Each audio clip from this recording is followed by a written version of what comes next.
Governo catarinense lançou laboratório de inovação e se conecta com startups. Saiu o resultado do ranking do Programa Internacional de Avaliação de Estudantes. Lei de isenção do IPTU para portadores de doenças graves durou menos de 24 horas. SPC Brasil revelou que 77% dos brasileiros têm o mesmo plano neste Natal: comprar. Viadutos de Criciúma recebem pinturas e desenhos voltados para a história do município. E ainda, a Paz se prepara para Bazar Solidário. Evento ocorre nos dias 7 e 8 de dezembro. As notícias de Criciúma e do sul de Santa Catarina você confere a partir de agora. No ar pela TV Primavera, Informe Região.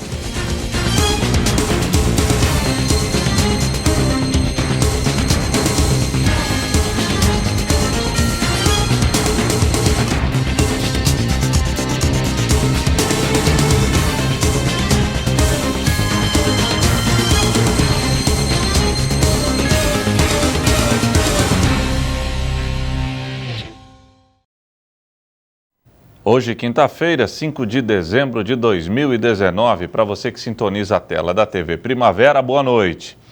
O governo de Santa Catarina lançou o Laboratório de Inovação e se conecta com startups. A intenção é buscar soluções tecnológicas para dar eficiência à administração pública e agilizar e também qualificar serviços para os catarinenses. Um investimento na inovação que deve proporcionar mais soluções tecnológicas para dar também mais eficiência à administração pública e agilizar e qualificar os serviços. Foi lançado nesta semana em Florianópolis o Programa de Inovação Aberta. A iniciativa contará com um laboratório de inovação, Unidos, na sede da Associação Catarinense de Tecnologia, a ACAT, em Florianópolis. Isso aqui é algo inédito e também um passo que não tem limites. Nós podemos aqui ter soluções desde a área da saúde, para atendimento online às pessoas, telemedicina. Nós podemos desenvolver soluções para a área de segurança pública, como temos aí apresentado algumas, como foi recentemente agora o PMSC Cidadão, da área de infraestrutura, na área de educação, enfim. Tudo é possível quando a gente abre o espaço para a inovação e o nosso governo tem levantado essa bandeira, é um governo inovador. Na avaliação do presidente da ACAT, o governo do estado está no caminho certo quanto à aplicação de tecnologias para facilitar os serviços oferecidos aos cidadãos. A criação do Unidos, segundo ele, fortalece esse movimento, assim como a disposição em qualificar a formação dos alunos. Acho que tem uma presença também muito simbólica, né, no sentido dessa aproximação, né, do governo com a sociedade produtiva, né, com a sociedade produtiva de inovação, né. Então, através dessa parceria que hoje outras empresas, grandes corporações que estão no nosso estado nos procuram também para fazer isso, através disso a gente conseguir construir soluções para ajudar a nossa sociedade, ajudar o nosso cidadão. No ato também foi apresentado o EduTech, um programa para preparar os alunos das escolas públicas para o mundo tecnológico, além do portal unificado de serviços digitais e notícias do governo do estado. O EduTech, assim, hoje é uma coisa assim que é urgente, tá? É urgente. Existe um movimento muito forte no mundo hoje de inteligência artificial, de robôs, de automatização no setor agrícola. Isso tudo vai transformar muito a forma como as pessoas vão trabalhar. E a partir do momento que a gente não estiver capacitado para isso, nós vamos estar fora dessa evolução. O presidente da ACAT lembra que a qualificação e esse preparo para o futuro estão diretamente relacionados com a geração de empregos e com o desenvolvimento. Por isso que eu cito assim muito de forma veemente, assim, no sentido de que se nós não nos prepararmos, nós vamos ficar fora, completamente fora. Não vai ter emprego para o pessoal, né? Então, quanto mais nós fizermos, nós precisamos se mexer, só isso não vai ser suficiente. Nós vamos ter que reforçar também programas como Geração Tech, que foi parado, ou o Entra 21, que tem muito sucesso lá em Blumenau, para que a gente estadualize isso. Porque através disso, através da fartura de talentos, é que nós vamos encontrar muitas soluções. Saiu o resultado do ranking do Programa Internacional de Avaliação de Estudantes. E a notícia não é nada boa não, o Brasil não está nas melhores posições. O país está entre os 10 últimos colocados da lista. O Ministério da Educação acabou realizando uma coletiva para falar sobre o assunto. O resultado do PISA, o Programa Internacional de Avaliação de Estudantes, foi divulgado nesta terça-feira. A avaliação da qualidade de aprendizagem entre adolescentes de 15 anos é feita pela OCDE, a Organização para a Cooperação e Desenvolvimento Econômico. O exame acontece desde os anos 2000 e avalia as áreas de leitura, ciência e matemática. Nessa edição, um dado alarmante: o Brasil ficou entre as piores colocações. A área de pior desempenho entre os estudantes, a de matemática, rendeu ao Brasil a colocação de número 71 de um total de 79 países. Não adianta pegar o jovem de 14 anos e falar, vai ter PISA ano que vem, aos 15, vamos prepará-lo. Infelizmente, o jovem de 14 anos, graças ao governo do PT, que ficou 16 anos, porque se ele tem 15 anos, ele foi gerado no PT, foi educado, ensinado no PT, não durante o governo Bolsonaro. Esse jovem não vai conseguir ser recuperado em um ano. A OCDE classifica o desempenho dos estudantes em 6 níveis de aproveitamento. O nível 2, considerado básico, é o mínimo estabelecido pela organização como necessário para que o jovem possa exercer a plena cidadania. No Brasil, 43% dos participantes tiveram pontuações inferiores a essa do nível 2 nas 3 provas. De acordo com a OCDE, na prática, isso significa que os estudantes brasileiros não entendem o que leem, não sabem fazer contas e não entendem conceitos básicos de ciência. São analfabetos em matemática, funcionais, 70%. Quando a gente vai para a ciência, 55%, quando lê na embalagem produto ácido, não sabe que é ácido, põe a mão e queima a mão. 55% é analfabeto, completamente analfabeto em termos de ciência. E 50% em termos de leitura. As provas do PISA acontecem a cada 3 anos. Os resultados divulgados nesta terça-feira são da última avaliação ocorrida no início de 2018, o que significa que esses números não têm relação com o atual governo. Mais de 10 mil estudantes de 638 escolas participaram desta edição do PISA. Se os resultados vistos hoje já são ruins, eles ficam ainda piores quando a gente pode observar o histórico de desempenho do Brasil nessa avaliação. Nos últimos 10 anos, o desempenho dos estudantes praticamente nem melhorou e nem piorou. É possível dizer que em todo esse tempo, a educação brasileira se manteve estagnada. Os únicos índices que apresentaram mudanças, só que também para pior, foram os da desigualdade. De 2009 para cá, a diferença de pontuação entre jovens de classes socioeconômicas mais altas e mais baixas aumentou. A diferença de desempenho entre os estudantes também fica clara na comparação entre regiões do país. Considerando que há um estudo da OCDE que a cada 30 pontos equivale a um ano de proficiência. Então, essa diferença de 404 para 419, ou 383 para 419, significa que os alunos da região sul, é como se eles tivessem um ano a mais de escolaridade do que os alunos da região nordeste. Para o ministro da Educação, os resultados do PISA não foram uma surpresa. Ele ressaltou que não é preciso investir mais dinheiro na educação, mas sim mudar a forma de ensino aplicada no território nacional. Weintraub garantiu que mudanças já estão em curso desde o início desse ano.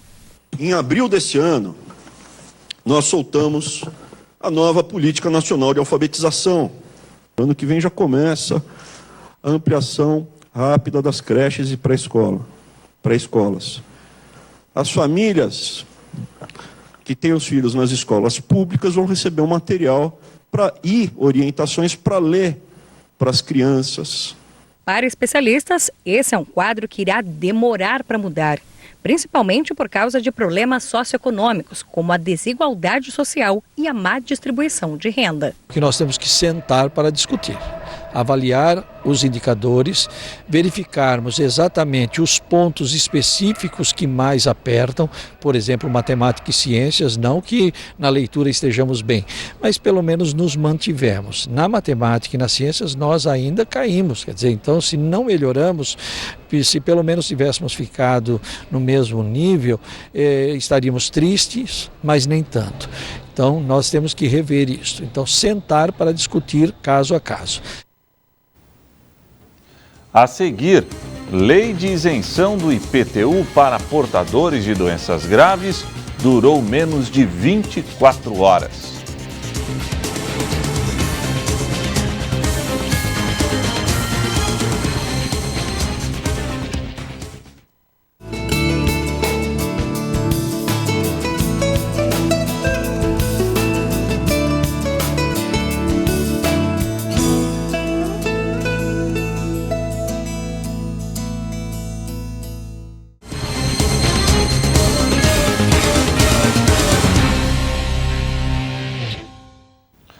Durou menos de um dia, 24 horas, o projeto que previa a isenção do Imposto Predial e Territorial Urbano, o IPTU, para portadores de doenças graves aqui na cidade de Criciúma. O Tribunal de Justiça de Santa Catarina acabou concedendo liminar ao governo da cidade que alega inconstitucionalidade da lei. Durou menos de 24 horas a lei que isentava portadores de doenças graves do pagamento do IPTU em Criciúma. O Tribunal de Justiça de Santa Catarina concedeu liminar suspendendo a eficácia da lei, de autoria do vereador Ademir Honorato, até o julgamento do mérito, previsto para depois do recesso forense, que acontece entre os dias 21 de dezembro e 2 de janeiro. A liminar, portanto, vai impedir as isenções de IPTU até que a discussão seja encerrada. Na última semana, a lei chegou a ser vetada pelo prefeito Clésio Salvaro, mas a Câmara derrubou o veto e validou o projeto que prevê a isenção de IPTU para portadores de câncer, paralisia irreversível incapacitante, Parkinson, Alzheimer, esclerose múltipla e esclerose lateral amiotrófica, mediante comprovação de rendimento familiar não superior a 4 salários mínimos. Com a derrubada do veto, a lei foi promulgada na última terça-feira. Logo depois da derrota na Câmara, a Prefeitura ajuizou junto ao Tribunal de Justiça uma ação direta de inconstitucionalidade, na tentativa de revogar a lei. E a liminar, suspendendo a validade, foi concedida nesta quarta-feira. Uma pesquisa do SPC Brasil e da Confederação Nacional dos Dirigentes Lojistas revelou que 77% dos brasileiros têm o mesmo plano neste Natal: comprar. Muitos diziam que iriam economizar, mas com o 13º em mãos, os planos quase sempre mudam. Os olhos estão fixos na vitrine, as ofertas são tentadoras e fica difícil resistir. Com certeza, não dá para resistir. Chegou o 13º, a única coisa que você quer fazer é gastar mesmo, né? É difícil resistir às ofertas, a tentação de comprar um presente, de comprar algo novo. É impossível.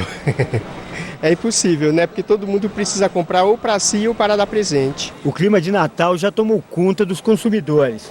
A expectativa é que mais de 120 milhões de pessoas movimentem 60 bilhões de reais nesse fim de ano. Alguns vão pagar contas, mas tem muita gente que não deve resistir a uma boa oferta. Segundo um levantamento do SPC Brasil e da Confederação Nacional de Dirigentes Lojistas, 77% dos consumidores devem presentear alguém nesse fim de ano. 37% disseram que pretendem gastar mais do que no ano passado. E cada consumidor deve desembolsar, em média, R$ 125. O que o senhor está achando dos preços? Não tão bons não, estão meio puxado, mas melhorou, né? Parecia que fosse ficar pior essa época do ano, preço mais alto, mas está acessível. E o senhor pretende gastar mais ou menos em relação ao ano passado? Mais um pouco. Vai gastar mais? Mais, uns 30% a mais aí. O ano foi bom, né? Então sobrou um dinheirinho, dá para investir. E os comerciantes que esperaram o ano todo por esse momento estão otimistas. Acreditando que esse otimismo do pessoal vai se reverter no Natal e o pessoal vai vender bastante. E a que se deve esse otimismo? O pessoal está solicitando mais parcelamento em cartões de crédito, né? para poder comprar melhor e tal. Eu não sei, o pessoal tem comprado. Olha, e a pesquisa também perguntou para os consumidores como eles pretendem pagar por esses presentes. As pessoas podiam escolher mais de uma opção e 70% dos entrevistados disseram que pretendem pagar à vista, em uma única parcela. Por outro lado, mais da metade, 56%, disseram que vão dividir em média em 5 vezes. Para esses clientes, o mais importante é combinar parcelas que caibam no bolso. Se não tiver juros, eu faço, mas se tiver juros, eu não faço. Com o crediário, a senhora acha que sente menos na hora de pagar? Sim, porque a gente nunca tem o dinheiro para pagar à vista. Quantas vezes em média você faz? 10. 10 vezes? 10 vezes. Por que 10 vezes? Porque as prestações geralmente são sem juros, né, e cabem no meu orçamento. Então aí eu fico tranquila. Crediário é assim, por exemplo, você vai numa dessas casas de eletrodoméstico, você precisar mesmo ali de alguma coisa, você ainda faz. Mas do contrário, ficar pagando em trocentas vezes aí não vira não. Qual que é a tendência para as pessoas que vão optar por essa modalidade? Entre as pessoas que vão parcelar, a média de 5 parcelas. Isso quer dizer que as pessoas vão comprar no Natal e vão continuar pagando ali até perto do Dia das Mães. Isso não é recomendado, a gente passa aí por uma fase de muitos gastos, então pagar à vista é sempre muito melhor. Os especialistas também fazem um alerta. Essa facilidade para comprar pode virar uma armadilha. É bom lembrar de 2 coisas. Primeiro, no ano que vem chega a conta. E segundo, mais de 62 milhões de brasileiros estão com o nome negativado. Por isso é preciso pensar bem antes de entrar em um crediário. A gente sabe que depois do Natal a gente tem uma concentração de gastos muito grande. Tem a comemoração de final de ano, as férias, viagens e tem todos aqueles gastos de início de ano. Impostos, material escolar, enfim. Então o ideal é mesmo comprar à vista, mantendo os presentes de Natal dentro do orçamento. O difícil é dizer não para alguns pequenos consumidores, como essa menina. Já escolheu seu presente de Natal? Sim. E já pediu para sua mãe? Já. E ela falou que vai dar para você? Falou. Vai ser caro ou não? Não. E aí, muitas compras nessa época, é difícil resistir às ofertas? Não, ainda mais com criança, tem outra também em casa, né? Então é bem difícil, elas pedem as coisas e a gente faz de tudo para comprar, né? Então esse ano não tem jeito, vai ter que gastar dinheiro? Vai ter que gastar, não tem como, né? Viadutos de Criciúma recebem pinturas e desenhos voltados para a história do município. Trabalhos são em 3 viadutos e 2 muros da cidade. Pinturas também serão com as cores do município e desenhos da cultura criciumense.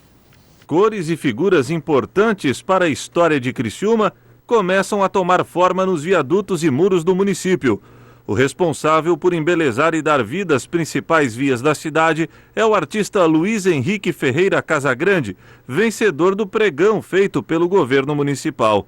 Os trabalhos do profissional serão em 5 pontos de Criciúma: viaduto da Via Rápida, próximo ao 9º Batalhão de Polícia Militar, viaduto da Vila Zuleima, no Anel Viário, viaduto férreo no bairro Sangão e os muros do Terminal Central e do Colégio Lapagesse. A primeira frente de trabalho está sendo no viaduto da Vila Zuleima. Quem passa pelo local já pode perceber as cores embelezando o ambiente, além de pinturas que remetem à história da cidade. As pinturas do primeiro viaduto têm a previsão para encerrar na próxima semana. Os investimentos serão de R$ 54 mil e serão contemplados com os 5 pontos, 3.500 metros quadrados. O próximo ponto será no viaduto da Via Rápida. Em 4 pontos, a administração municipal teve o aval do governo do estado para a realização dos trabalhos. A seguir, a PAI se prepara para tradicional Bazar Solidário. O evento ocorre nos dias 7 e 8 de dezembro.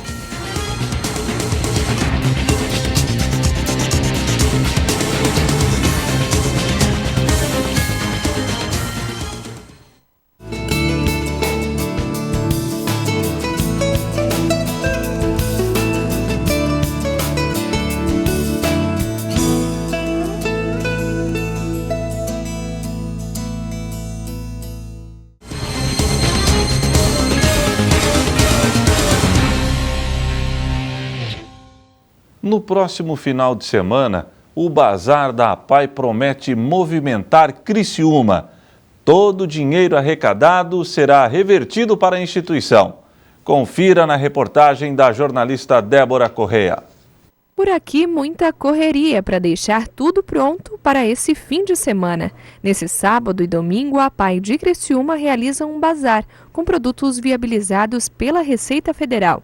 São milhares de produtos com preços bem abaixo do mercado. Nós buscamos o produto na Receita Federal no mês de setembro agora, só que o processo vem vindo já desde 2014, quando encerrou-se o último bazar que fora feito pela APAI de Criciúma.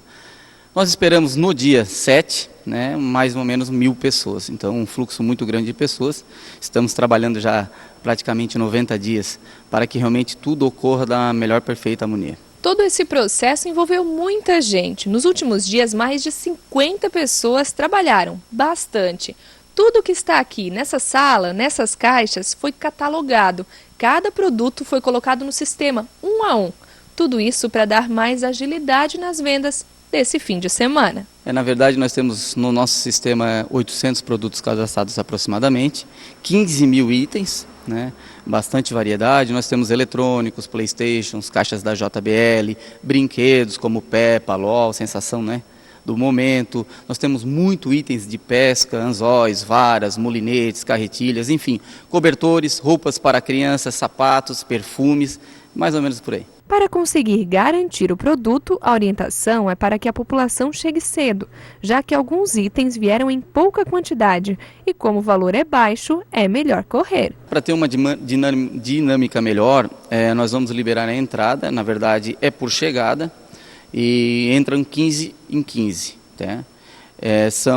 Vai começar às 8 horas da manhã, a gente acredita que nos primeiros 7 horas, 7h30, a gente já consiga colocar um pessoal para dentro, para já começar a distribuir e o pessoal já começar a comprar. E para atender melhor o público, há algumas regrinhas a serem seguidas, como o valor máximo de compra por pessoa e limite de até 5 unidades de um mesmo produto. Entram de 15 em 15, como havia dito, uma permanência de 25 minutos, e a compra pode ser R$ 900 por CPF. Se tiver um produto além deste valor, pode comprar um produto no valor de R$ 5.000, mas apenas pode levar esse produto. Todo o valor arrecadado com a venda dos produtos será revertido para a própria instituição. Nós recebemos da Receita Federal o valor aproximadamente de R$ 313 mil. A nossa expectativa seria bom vender-se tudo, mas não nesse valor. A expectativa realmente é de 70% a 80% desse valor, mais ou menos em torno de uns 220 a 230 mil. E a APAI já sabe exatamente em quais projetos vai investir esse valor. Quando nós solicitamos a Receita Federal, nós já enviamos alguns projetos conforme a nossa necessidade. E os projetos aí nós temos um projeto de fotovoltaica, um projeto que nós enviamos também foi a respeito de telefonia e acessibilidade de câmeras dentro da instituição. Então, se nós conseguirmos vender, nós vamos implementar no ano de 2020 esses 2 novos projetos. O Bazar da APAI abre as portas no sábado e no domingo, das 8 horas da manhã até as 5 horas da tarde, sem fechar ao meio-dia. Será cobrado um valor de R$ 10 de cada pessoa para a entrada no local. E hoje é dia de Primavera Saúde. O programa começa dentro de instantes. Acompanhe o tema que será abordado logo mais. Uma doença que atinge hoje pelo menos 190 milhões de pessoas no mundo e por volta de 3 milhões no Brasil. A psoríase é uma doença inflamatória de pele, uma doença crônica, mas que, ao contrário do que muitos pensam, não é contagiosa. Psoríase é o tema do Primavera Saúde dessa quinta-feira.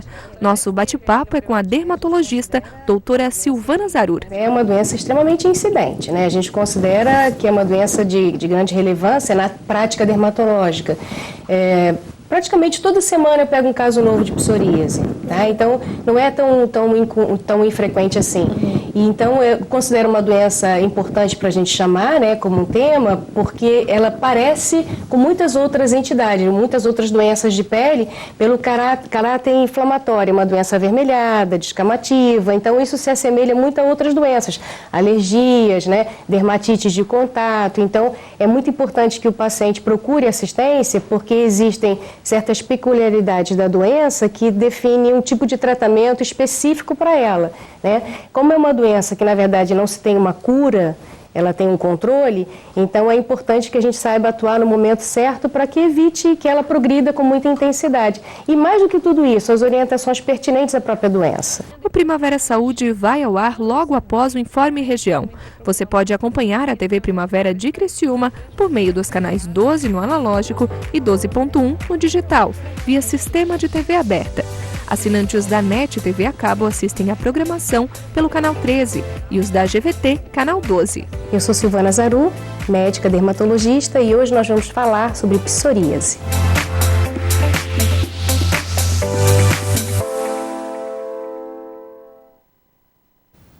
E o Informe Região desta quinta-feira fica por aqui. Para você, uma boa noite, até amanhã, se Deus assim permitir.